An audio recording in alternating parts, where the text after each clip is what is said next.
Salam kawan pustaka.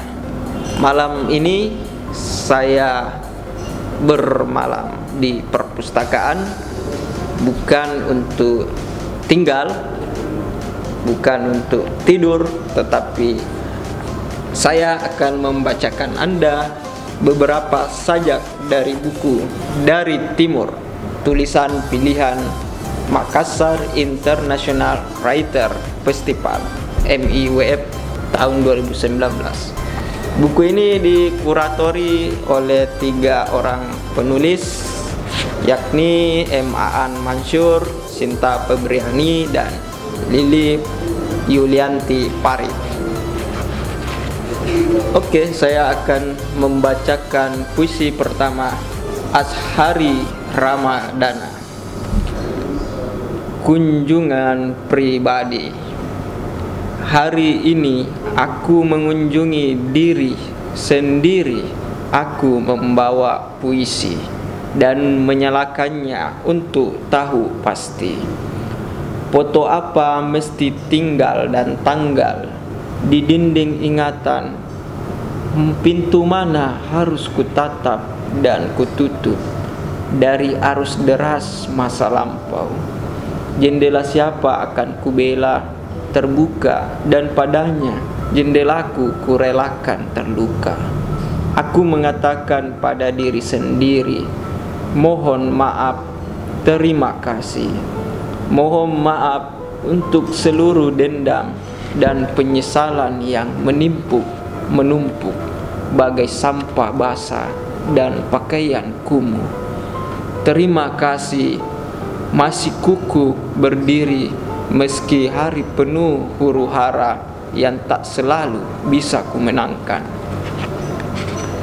Berikutnya sajak Eko Saputro Poce Ratu.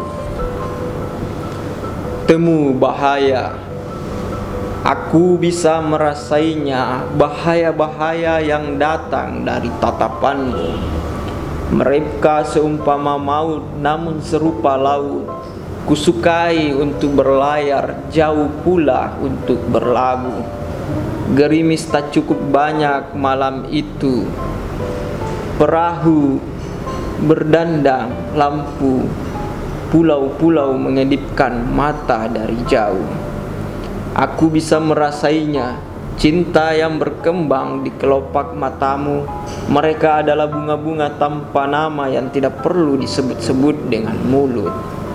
Aku pernah melihat orang menangis untuk menolong dirinya sendiri.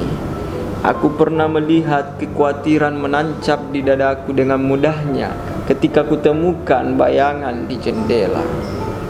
Aku lalu bisa merasainya, bahaya-bahaya yang kau kandung di dadamu. Mereka bernyanyi lagu-lagu yang aku sukai tanpa menangis kepada hati yang pernah dilukai. Dagumu mengubur raguku ke dalam garis-garis tangan yang terputus-putus itu. Aku melihat debur berayun-ayun dari teluk menuju bibirmu. Barangkali aku telah tenggelam di situ. Oh alam liar, di dalam atau di luar, hatiku tetaplah tanah mencintaimu seadanya. Ambon, 25 September 2018. Sajak Irma Agrayanti. Celeng. Musuh ataukah celeng yang berdiri di luar bukit kembali untuk mengintai bebutir kuning meranggas? Kenali dengus itu, sebagaimana angin panjang menantang menerbitkan kudu. Ambil ranting itu, sebagaimana tongkat petunjuk bagai gebalau musim. Maka jarinlah, sebab yang diumpan bukan jurus, sebab yang gagap hanyalah aku. Maka tangkaplah. Ada peri tumbuh dalam perut, ada benih mesti dibesarkan. Parak-parak kering membentuk bekas retakan. Di sana tak ada suara tembakan, tapi jasad tubuhnya berkilau ditimpa ladang jagung. Itu 2018.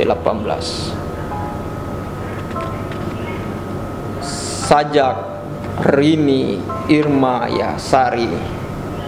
Tanah surga, tanah purba. Tanah surga, tanah purba, tempat leluhur berakhir dan munculnya turunan terakhir.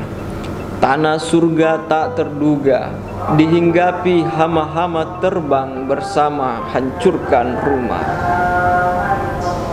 Kelak ketika air tak lagi mengalir dan mata air terus berair, mungkin kita akan sadar seharusnya membuat pagar. Tanah surga, tanah purba, bolehkah berubah? Jayapura.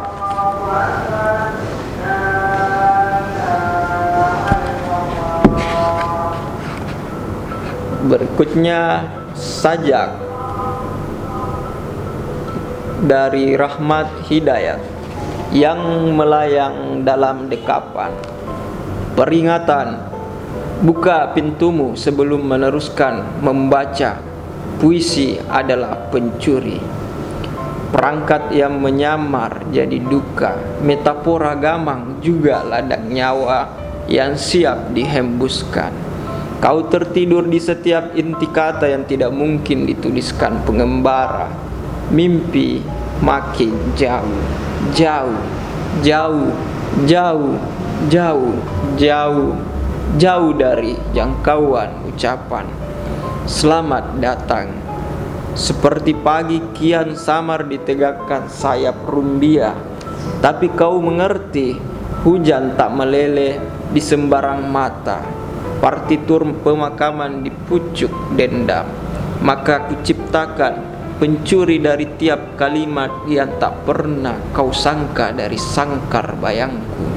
Mereka masuk pada seluruh tubuh, mati yang melamban bagai rebah rumah ribuan tahun melingkari mesin-mesin doa. Pada setiap dekap yang kian lesap di hadapanmu kini, tak perlu ada yang melayang untukmu merasa hilang.